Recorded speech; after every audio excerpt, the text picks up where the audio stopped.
All right, let's see here. So this is a video. I'm sure you guys all know MetaGoblin because his videos are awesome. Um, and he's a really good content creator. This is a video that he made about Turtle WoW. I skimmed through it. I didn't watch it in like its entirety. I started watching it, and then I was like, I should actually do a reaction video to this because again, reaction videos are the only thing that get me any YouTube views. So I guess that's what I do now.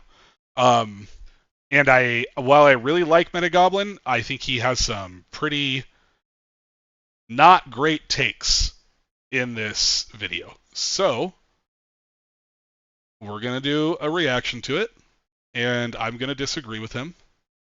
And hopefully it pisses off a bunch of his people and they come watch my video and leave comments on it. We'll see. Every time I make a video, without fail, someone comments something along the lines of Blizzard sucks and everyone should play Turtle WoW instead. And while it's for anyone, I don't know how you could not have heard about it by now, but for anyone who's not in the know, Turtle WoW is a private server project that they are essentially doing Classic Plus. And to their credit, Turtle WoW is doing a lot of. I don't play it. I've never played it. I've kind of paid attention to it a little bit. They are doing a lot of things that are very, very cool, and it looks like it is a lot of fun.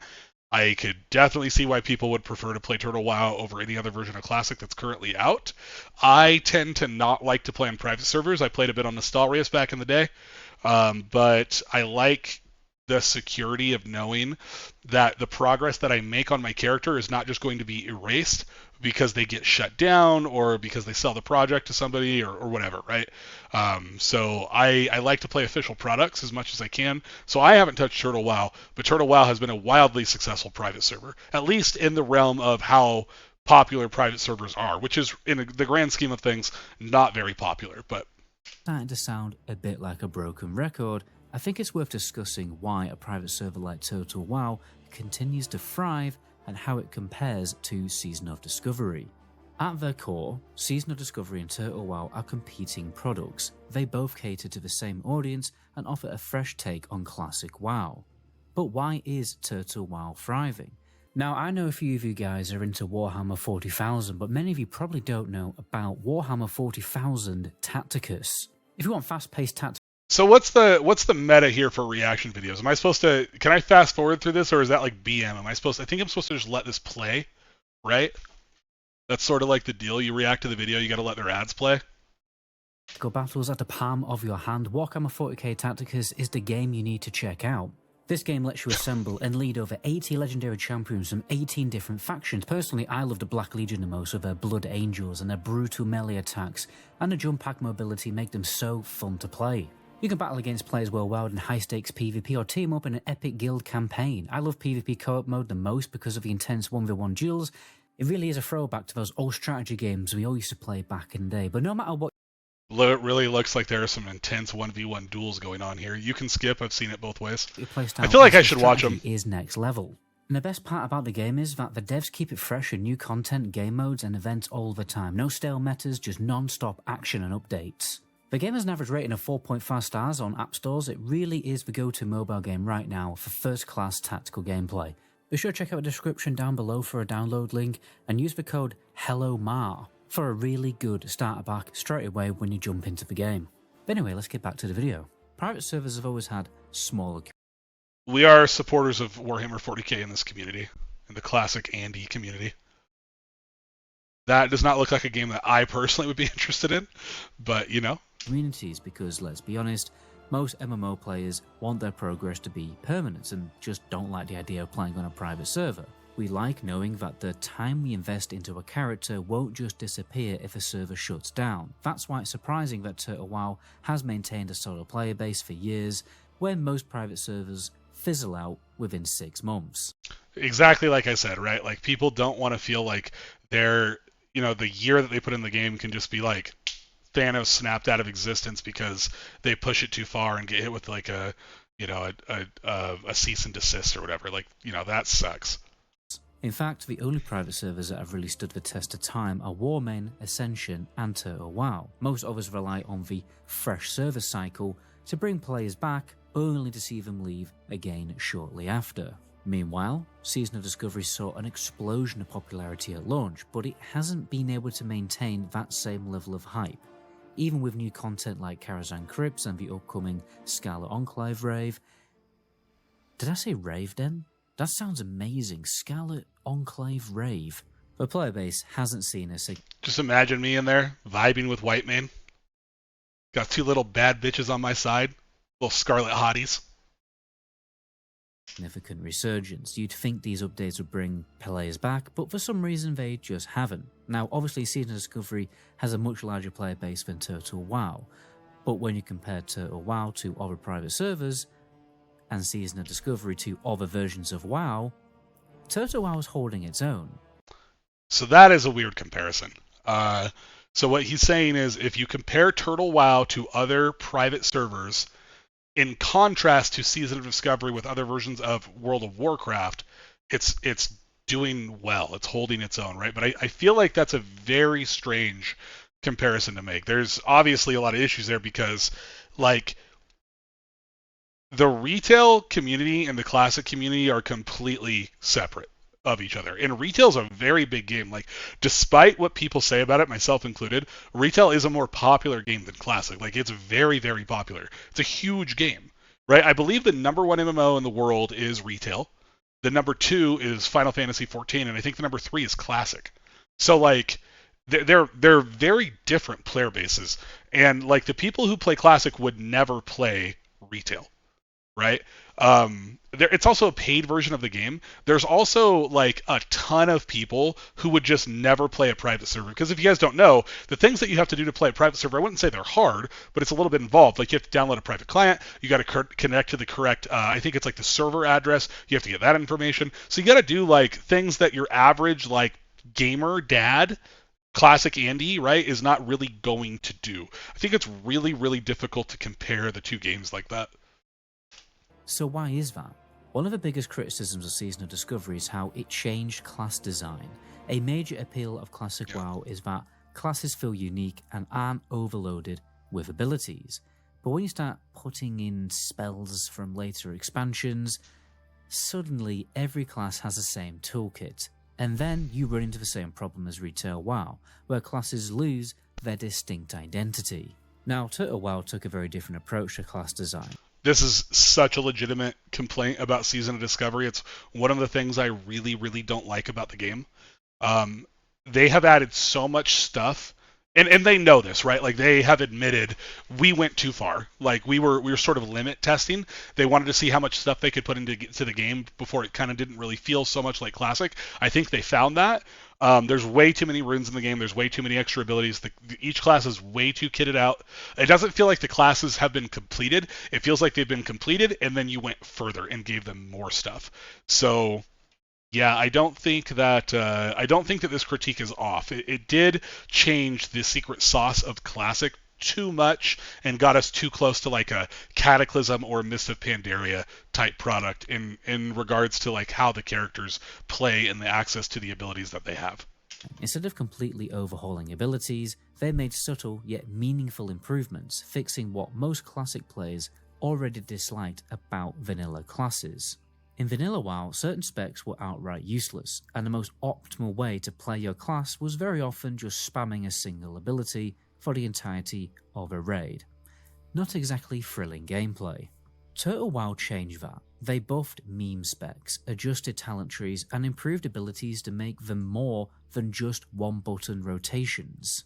Now, Feral Druid can actually use their bleed abilities. Balanced Druids, Ret Paladins, Enhancement, and Elemental Shamans, and Shadow Priests are now fully viable. Even simple quality of life improvements like Paladin Blessings lasting 30 minutes instead of 10 make a huge difference. Yeah, so these are things like what he's saying, right, is that they went in and they made really small, meaningful changes. I think the way to discuss that is they went in with a scalpel and not a hammer. They didn't go in and just gut everything away. They kind of, or a cleaver. You need to be really precise when you're making these incisions into the game. You don't need to just be hacking and smashing away at the game because the game is good. Like Classic at its core is a good game. It doesn't need that much improvement. It just needs really minor things. Like if I were to change Paladins, right, I would give them Crusader Strike. I would make it so Crusader Strike gave you back mana. I would give them a taunt. I would probably move Consecration out of the Holy Tree, and maybe swap it with Blessing of Kings and the Prot Tree, or just something like that. Like there are these small things that you could do that would go a really really long way into making the game feel a lot better. Paladins don't have taunt in their base kit in Classic WoW. It's one of the things that really holds them back from being like super effective tanks. It's pretty unfortunate. Hold on one second. I gotta take a quick phone call. I'm gonna roll ads real quick because we're coming up on that time. So I'm gonna do like a 1 minute ad and then I'll be right back.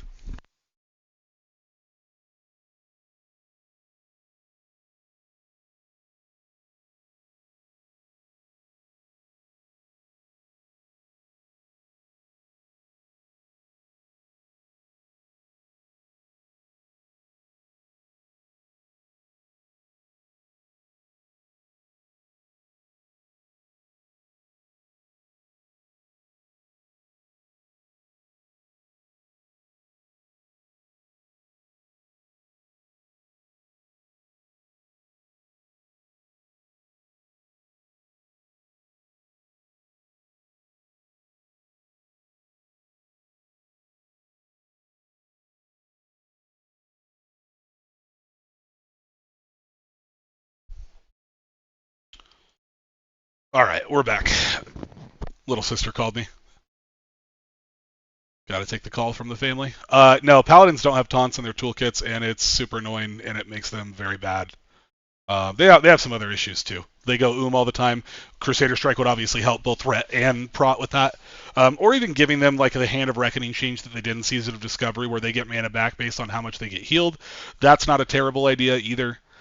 There's a lot of stuff you can do. You can make it so that when you block, you get mana back at a base level. Like there's all sorts of things you can do with Paladins to make them better. But again, these are really small changes. Now, in SOD, Paladins have Hammer of Righteousness. They have Exorcism. They're still doing their judgments. They're like seal twisting in the middle of tanking. They're putting down Consecration. Like there's Holy Shield and Shield of the Righteous. Like they're doing so much stuff. It went way past what they actually needed, right? Like what they really needed was like Crusader Strike and a taunt. So. If you're curious about all of the specific class changes, I'd recommend checking out their class overview videos on the official Turtle WoW website. When it comes to open world content, Season Discovery didn't add much beyond a few class quests to unlock the runes, but now that you can just buy runes from a vendor at level 1, those quests are more pointless than trying to tell an American that sugar doesn't go in coffee. Turtle WoW.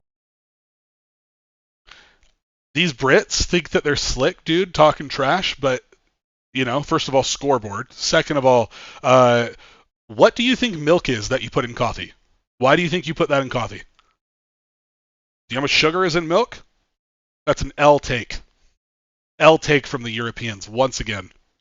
On the other hand, went the extra mile, adding entirely new quest hubs in existing zones and even introducing brand new areas to explore. For example, Horde players now have an alternative to the long Barrens grind with the Tirisful Upland Zone, a new 14 to 20 area, and yes, you can finally now venture into Gilneas to do a bit of questing, complete with its own dungeon. Oh, and did I mention that the Scarlet Enclave is already in Turtle WoW? So is Karazhan Crypt actually, and if you ever wanted even more Karazhan, there's even Lower Karazhan Hall as a brand new instance. That stuff's obviously awesome. Adding leveling zones around pre-existing areas that could really use them, because like if you start in the Eastern Kingdoms and you're leveling an undead, you got to go all the way to the Barrens, and it's cool because the Crossroads is such a big hub for the Horde, but there should be an alternative option, right? And doing something like that is super super cool, and I like the idea of adding new quests with new dungeons at the very end and self-contained storylines. Like that's a nice thing to be putting into the game. Also, whatever that thing is that's walking around in the back looks like a Lovecraftian horror, and I'm into it. But it doesn't stop there. Turtle WoW also added the Emerald Sanctum, Stormwind Vault, which can also be accessed by the Horde. You've got the Hate Forge Quarry and Outdoor Instance in Blackrock Mountain, Gilneas City, the Crescent Grove and Ashenvale themed instance, and 5 new world bosses. Honestly, sometimes it feels like Turtle WoW is Season of Discovery, but at phase 14.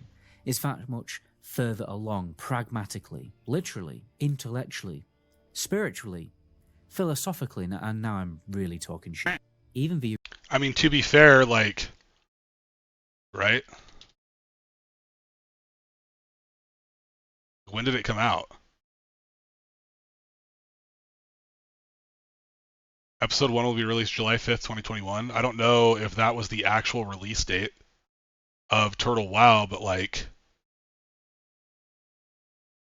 you know, it's been out for a long time. It's been out for years, is my point. And so comparing it to, you know, SOD and saying it's further, well, of course it's further ahead. Like, it has to be further ahead because, you know, it's like, it has years of extra time. The original dungeons have been upgraded with new bosses and areas. Shadowfang Keep now has a chapel section. Scarlet Monastery Graveyard features a new prison area with a very interesting boss. Wailing Caverns has a newly added lagoon area called Kolkar's Birthright. I'm sure the lore nerds, you know, feel free to explain what that one means in the comments section.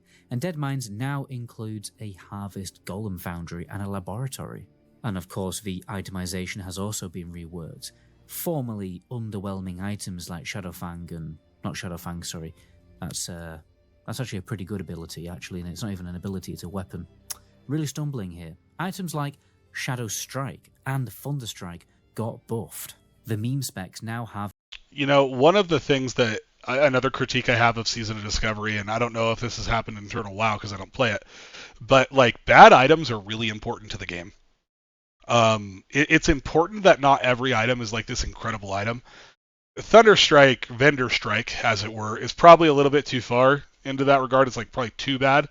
You know, and there's a handful of items that are just not good. Mana Storm leggings, stuff like that, right? But like, it is good. Okay, yeah, January 5th, 2021 was the release. Okay, so it's been out for a long time, right? We're almost 4.5 years into Turtle WoW. You know, SOD's been out for like a year and a half, maybe, something like that. Like, it's quite a bit of extra time. But to my point about these items being upgraded, it's nice that Turtle WoW has done all these things, but you do need to be careful because one of the things that SOD has done is every single thing that drops is good, and it makes loot less exciting. Like DFT, because all items are so strong in the game now, DFT drops and no one even cares. Like, DFT drops over in our anniversary guild, and people are freaking out. We have like 6 teams clearing BWL over on our... We have an anniversary team and we have a SOD team. And our anniversary teams cleared BWL. And dude, those items, DFT drops, Rejuve gem drops, like these items, they want them so bad. And it's so cool. And it feels good as a guild when those items drop and your tanks get them. And, you know, but it feels like in SOD, there's a handful of items, you know, like Blade of Inquisition and stuff like that feel really nice. But for the most part, they've sort of lost that feeling a bit just because the power level of all items has been scaled up so much. Yeah, it should be HR'd to tanks, 100%. Main tank speaking, everything's main tank prio, including your girls. All the girlfriends are belong to us. Have better gearing options, making them fully viable, and there's a completely new tier. Nothing personal, kid. 3.5 armor set that was introduced, and it looks absolutely amazing. I actually think it's probably some of the sets for certain classes are actually the best sets I've ever seen out of all the vanilla sets. At this point, Turtle WoW even has its own art team creating custom items, all while maintaining the vanilla WoW aesthetic, including brand new weapon models as well that fit seamlessly into the game. I wonder how obvious it is that I've not recorded a video in over a month. I've been travelling, by the way, for the people who were curious. I imagine actually nobody noticed, to be honest, but yeah, check out my Instagram. To add even more variety, Turtle WoW introduced 2 new lore-friendly playable races, High Elves and Goblins. Each race comes with its own unique starting area, and I actually gave the High Elf starting zone a try. I was generally impressed by the quest design and the detailed cave interiors. Customization has also been... That's cool. I think stuff like that's fun. I don't see any reason why you can't add extra classes into Classic. I think that I personally would prefer the classes that have already been established. I think Draenei and Blood Elves are cool, and there's lore already established for that. Obviously, there's already lore established for Goblins. High Elves, I don't know so much about. I know that it's something in retail people really wanted, and they go as far as like to customize their characters to be High Elves. Something about the eyes. I don't know. I'm not that into the lore, but um, I think that's great. I think it's good to give people more customization. I also think it's good for there to be shamans and paladins on both sides. I think that was something we were really hoping for in SOD that we didn't end up getting. And I think in 2025, with again the way that players interact with the game being so different, I think it only makes sense for factions to have access to both. It has caused a lot of problems in SOD. The fact that only one faction has each. It's caused a litany of issues as far as class balancing, tank balancing, PvP balancing. And I just feel like the simpler solution is just to give both sides both classes. I don't really see a drawback anymore. High Elves are very big from Warcraft 2 plus 3. Yeah, I never played Warcraft 2 and 3. I was playing Diablo mostly around the like Diablo 2 was like my first game. I didn't really ever play any of the Warcraft. I should probably try them out because they're such legendary games. Been expanded for all vanilla races. Trolls and night elves now have new markings on their faces. Dwarves can now get Wildhammer clan styled blue tattoos, and there's loads more hairstyles and skin tones available across all races. And my personal favourite has to be the female human meth head hairstyle. You can now pretend you're a customer of Walter White. Total WoW has also introduced a few If a girl has the side of her head shaved like that, she will 100% ruin your life. She's going to cause some problems, and it's going to be awesome. So you should definitely do it. That's your advice from Classic Andy on dating. extra class to race combinations, but they did it in a way that still feels authentic to vanilla WoW. So human, undead, and gnome can now be hunters. You got troll warlocks and dwarf and orc mages. I appreciate that they didn't go overboard with this, like adding Tauren paladins or dwarf shamans, because let's be real, that just really didn't feel vanilla. The Total WoW dev team clearly understands what the class. Yeah, again, I just said that. I obviously I don't agree with that. I think in 2025 give both factions access to both. I've yet to hear a good argument for why Alliance should be locked to paladins and why Shaman should be locked to Horde. I have yet to hear something good. Back in the day in 2004 makes sense. In 2025, I don't think so. Classic audience wants and what would pick them off. There are so many features to cover, so I'm just going to go bullet point mode for a little bit. There's new music and voice acting, new factions, RP events, a new battleground that takes place in the First War. So that's something that is desperately needed in Classic WoW. New battlegrounds are like, that needs to happen. There has to be new battlegrounds, and honestly, some of the battlegrounds in retail are freaking awesome. The one where you're in the mines and you have to control the mine carts, that is such a fun BG. Like, there's a handful of them that Blizzard has already created that I don't think would be like, well, what would be the problem with putting that in Classic? Or changing it a little bit, like giving it more of a Classic aesthetic. But yeah, we desperately need new BGs and new ways to, play around with player versus player combat. Arenas also, I think arenas would be a fantastic addition to Classic World of Warcraft. People say like, oh, the game's not balanced. Whatever, I don't care. Like, that's part of the fun. Yeah, I know the game's not balanced. I don't give a crap. Like, it's just, if you're playing Classic World of Warcraft to show how good you are at PvP, you're kind of a special case anyway, right? Like, I don't really know how much we should put stock into what you say about the game because it's so clearly not intended for that. So just put all the things in there and let's have some fun. Warsong Gulch is queuable from level 1, so you can have a level 1 twink, and also in the brackets of level 2 to 9. Battlegrounds actually give XP, so it doesn't feel like a waste of time while level. So that's interesting. There's a level 1 battleground queue with only level 1s, and then the next bracket is from level 2 to level 9. So it's just a bunch of level 1s running around fighting each other on Warsong Gulch. That is awesome. You've got unranked arena mode, bounty board system. That's the kind of thing where it's like, why not? Like, is it stupid to have 1v1 or level 1, battlegrounds? Like, yes, of course it's stupid. That's why it's awesome. There's no reason to do it. I guess it gives you some XP, but like, it's just fun. Just go do it and have a good time. Like that, those are the kind of systems we need in Classic. It looks like they do have arenas over in Turtle WoW. That's awesome. City protector system, new mounts, expanded professions, and jewel crafting was also added. You got jewel crafting as a profession is interesting. I wonder if there's gems in Turtle WoW. Sort of a, I don't know how I feel about gems being in Classic WoW. not really for or against it. I think it sort of adds another intricate layer of gearing that I think can be hard for some people to understand. One of the really nice things about Classic is it's really easy to enter into and just play. Um, so I don't know. Too many of those systems is not a great thing. He also said, let's rewind that real quick. Time while new mounts, expanded professions, and dual crafting was The city protector system. So if you guys aren't familiar, rank 14 back in the day, the way that it would work is only one person could be rank 14 at a time, right? And that person was the city protector, and they would get that title supposedly. I don't know if anybody even got it, but they would have that title, and you could walk around like the city and it would show up. And so they removed it because I think it was like really degenerate. Like you had to, in order to be the city protector, you had to be rank 14.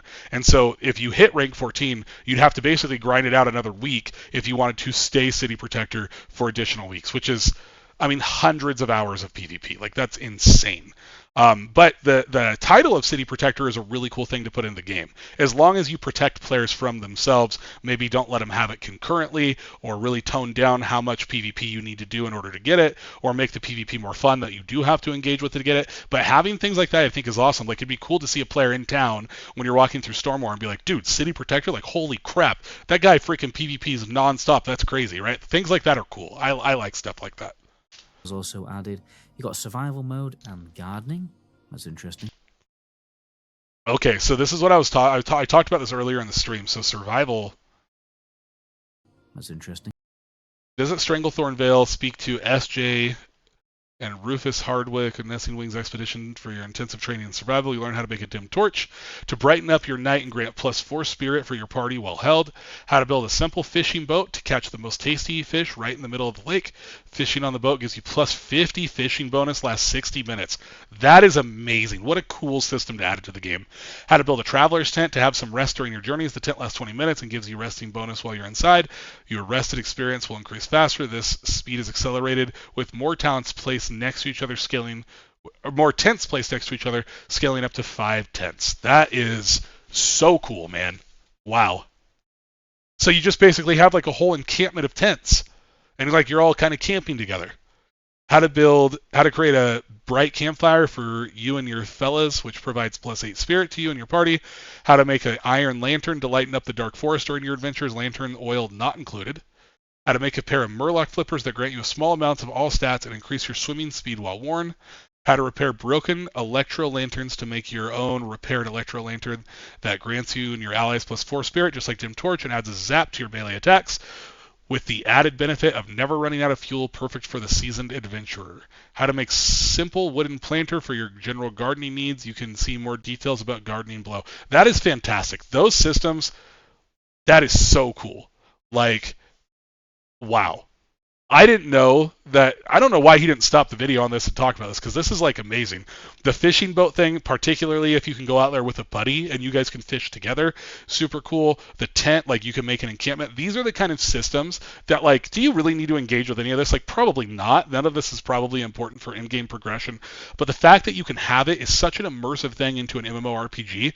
Like, I love it. I love, like, this is the type of thing that Blizzard needs to be looking at for implementing into Classic Plus. If Blizzard really wants to do a good job, look, I'm a mixed martial artist. That's what I do for a job, right? I own a martial arts school.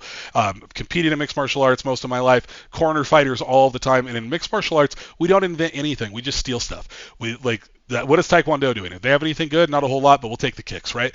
Jiu-jitsu, they have some good stuff. Kickboxing, boxing, they have some good stuff. We just take it all and we mash it up together, and the final product is significantly better than the sum of its parts. Right? And so that's what Blizzard needs to do. They need to look at all of these different projects that are going on around World of Warcraft, all these private servers.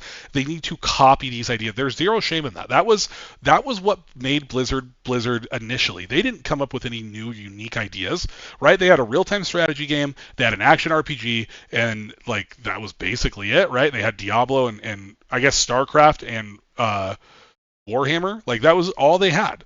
And they just took those ideas from other games and they just, expanded upon them and made them into the amazing IPs that they were.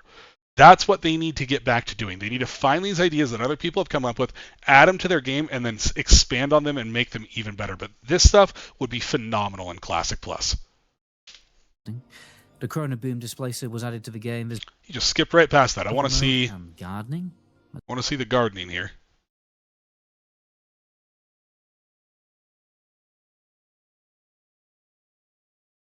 Okay, so. Damn it, dude. Grow your own food, plant the seed, water it, foster it, enjoy the results of your hard work once it's fully grown. Yummy. Starting at level 20, take the quest, reap what you sow. Let's see.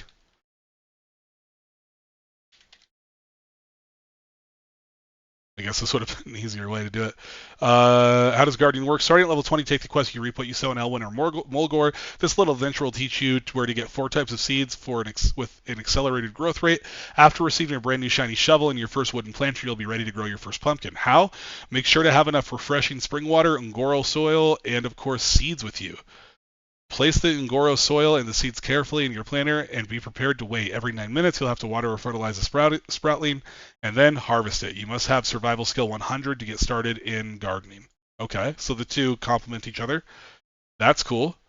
But what do you get out of it,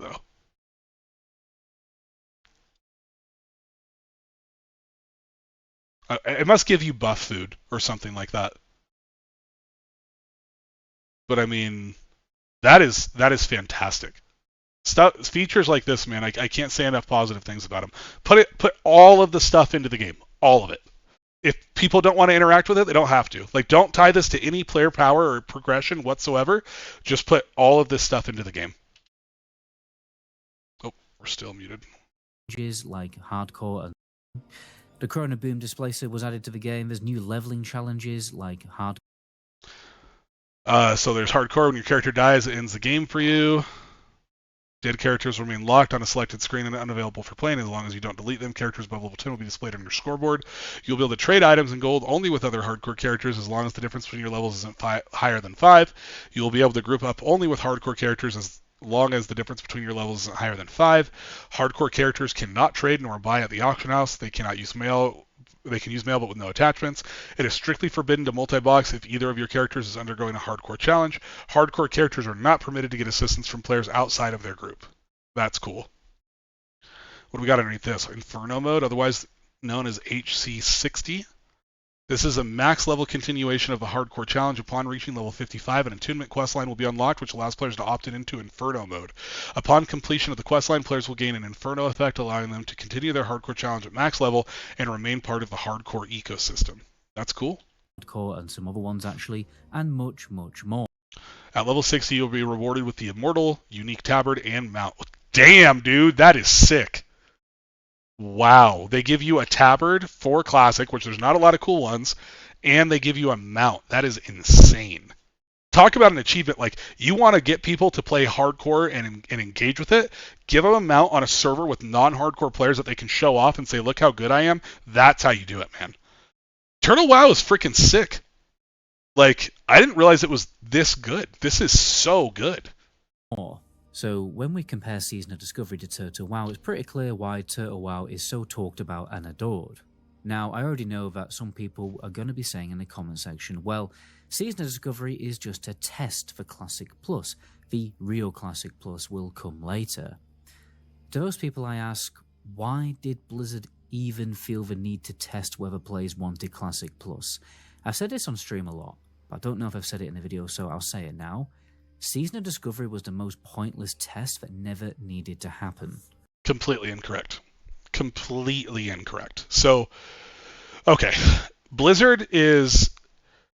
Yeah, that take is just so wrong on so many different levels. So Blizzard is a massive multi-millionaire billion-dollar company, right? Like, they're huge. And they have a lot of players playing their game who expect a certain kind of product from what they are paying for. If you all of a sudden just massively shift, Classic over into this Classic Plus version of what they're doing over at Turtle WoW, they have no idea if they're going to lose, 70-80% of the player base like that overnight. Like, they don't know, right? They cannot do that. That is like not an option. To suggest that you should just make a rapid change to the existing successful formula just overnight because a private server, which has the most niche group of people that play this game, right? Dude, we're not even playing private servers, and my name is freaking Classic Andy. Like the people who play private servers are I'm not saying there's anything wrong with them, but it's a very niche group of players. Most people don't engage with the game on private servers, right? So to say that because this game has the most amount of people that are willing to play on private servers, that the test is didn't need to happen is just not true. And yeah, a ton of people say they want Classic Plus, but what did I talk about like earlier on in the stream? A lot of people said they wanted TBC too. And what happened when that came out? It freaking sank to the bottom of the ocean like a rock. Like was not popular at all. So the idea that Blizzard doesn't need to test these things before they release them, it's just not accurate. They have to go through this testing process. They're not just like a private team of developers where if it doesn't work, all they lose is their time, right? Like they're a massive company where if they put all of their resources into something like what Turtle WoW has done and it doesn't work, we're talking millions and millions of dollars lost and probably people getting fired from their jobs, right? So, yeah. Season of Discovery was the most pointless test that never needed to happen. It was like testing if plants need water, okay? It's no secret that Classic Plus is a highly desired product. Instead of testing whether players wanted it, Blizzard could have just announced Classic Plus and told us it's going to take a few years. That's why I find Season of Discovery so confusing. Mass Turn 8, dude, thank you for the follow. Appreciate you, brother. Thanks for stopping by the stream. Say what's up in the chat. Let us know what version of the game you're currently playing. What likely happened is that the Classic WoW devs wanted to make Classic Plus, but Blizzard management wasn't willing to take that risk. Blizzard barely take risks anymore, unfortunately, so the Classic team was probably told, fine, you can do Classic Plus, but you have to do it with a minimal budget first to see if players actually want it. Because the people in charge of Blizzard have no idea what a Classic WoW player even is anymore. And it's a shame because in the early phases, Season of Discovery did actually pull Hardcore Anniversary, alright, like a true Classic Chad, respect. Peak Classic WoW numbers. If you check Ironforge Pro and go off those numbers, they are pretty impressive, even while it was competing against Cataclysm Classic and the War Within's launch. Unfortunately, Season of Discovery just isn't pulling the numbers anymore, and that's a shame because endgame Season of Discovery is actually really underrated and very fun. It's in a much better state than it was in Phase 3, but at this point the damage is done, and now the declining popularity of Season of Discovery isn't exactly a strong argument for Classic Plus moving forward. I cannot stress enough how damaging Season 3 or Phase 3 of Season of Discovery was to the game. It was like I have never in my life played a game where a patch came out and just absolutely gutted what was happening. I mean, it was so bad. Typically, patches come out and they improve things, right? Like when I think of really big patches, I think of like when Diablo 3 got rid of their real money auction house thing, right? And that was a really good change. Phase 3, and that was like a massive shift in the game. Phase 3 was a massive shift in the game, but in such a negative way. Like Sunken Temple was not fun. I don't even want to say it was a bad raid, it just wasn't a fun raid. It was too hard for people. The average Classic player was not prepared to deal with content like that. It was just way too much for them. It was way overtuned because they wanted the race to world first to last longer than an hour. And in doing so, I mean, we cleared it the first week, but the vast majority of teams did not clear it on the first week. The invasions thing was like, my God, dude, or incursions rather. The incursions was so bad when people figured out, and we figured it out fairly early on, that you could just level up by doing incursions and then skipping the kill quest and just doing the gathering quest and literally just doing loops and like, oh my goodness. It was so bad for the game. So many people quit, and then they reverted changes on the incursions and made it so that they dropped the gold, but a bunch of players had already benefited from it, so the economy had been massively inflated, but only for a certain group of people. I mean, I myself on opening night made almost 2,000 gold, and I leveled 2 characters all the way up to level 40. Like, it was just... I fully expected them to do it. Like, I was like, they're going to do a realm reset. Like, they can't allow this. And then they never did. And it was just, man... That's when I stopped. I still have 6 level 40s and my level 50. Ran Sunken Temple, first lockout, and never looked back. Yep, that's pretty consistent, man. People got to level 50 from those incursions. I think I said level 40 earlier, but level 50. and they just were done. Like Sunken Temple was not the move. It was, and the gear wasn't even that big of an upgrade. That was the other problem. Is like the gear wasn't that great. So you had like a really hard raid, and not hard because it was necessarily like very difficult raid. It was just hard for classic players. For your average classic Andy, like your average dad, man, they struggled in that content. It was just not good. Maybe Turtle WoW is always going to be the only true Classic Plus experience. And honestly, that's kind of a depressing thought and a terrible note to end on. I've really just gone and ruined everyone's day, haven't I? Nope. But well, my Not name me. is MetaGoblin. To my next video. Ciao. Not me, MetaGoblin, because I have what you would want to call copium in the highest regard for Classic Plus. I think that Blizzard is going to come out with it. I think it's going to be good, and I'm excited to play it. I think that the people who are working on the Classic team right now are smart and capable people. I think that Agrand is the best thing to happen to the Classic community in a long, long time. I love the fact that he's not only interacts with people on Twitter, like I've had a couple of conversations with him myself, but he has like commented on people's YouTube channels and kind of been like, hey, this is the direction we're going. That tells you, right, as a team, they are like very clued into what the community is talking about, and that is a good thing for us. We really, really want that. This old guard that Blizzard had previously about Classic, where it felt like a vindictive team that was almost against their will creating a product because we had forced them to. It feels like that has shifted, and now they're more like, what does the player base really want? And that is a good thing. So I remain optimistic. We'll see. I think with things like Turtle WoW around, I actually think that's a really good thing for the product. It's not good to have a monopoly. And if Blizzard pays attention to the environment around Classic WoW, not just their version of Classic, but also what private servers are doing, we only benefit as a community as a whole. And so, like I said, my copium might be strong, but I'm staying with that. The big issue with what he's saying is that unfortunately the developers need to make upper management believe in risky endeavors 100%. Exactly. You nailed it. You cannot just release a product that is going to cost millions of dollars and then just be like, I hope it works. Like, no, dude, I need to know that it's going to work. Right? And they're never going to just throw their money blindly into something without knowing that it's going to be successful, because otherwise they wouldn't have been successful in the first place. Blizzard wouldn't be what it was if they didn't do that. Obviously, at some point you do have to take that risk and burn the boats, as they say. That's what I did with my businesses. I didn't really have a backup plan. I just went, and they ended up working out. But like now at this point where they're at a certain level, I'm not just going to like blindly take risks that could potentially lose me 40 to 50% of my profit margins. There's no way I'm going to do that, right? I have employees, I have my wife and my baby to take care of. Like you can't just jump into stuff and just hope that it goes well, right? But the good news is, SOD being the experiment that it was, and being as successful as it is now, which is significantly more successful than they initially thought. You have to remember, it doesn't need to be a success in our eyes, it needs to be a success in their eyes. And they thought it was going to be a much more of a failure than it was. So that makes me believe that Blizzard is now like, okay, we got something here. We got something on our hands. This could be really profitable. And at the end of the day, if it's not profitable, they're not going to make it. So that's very important.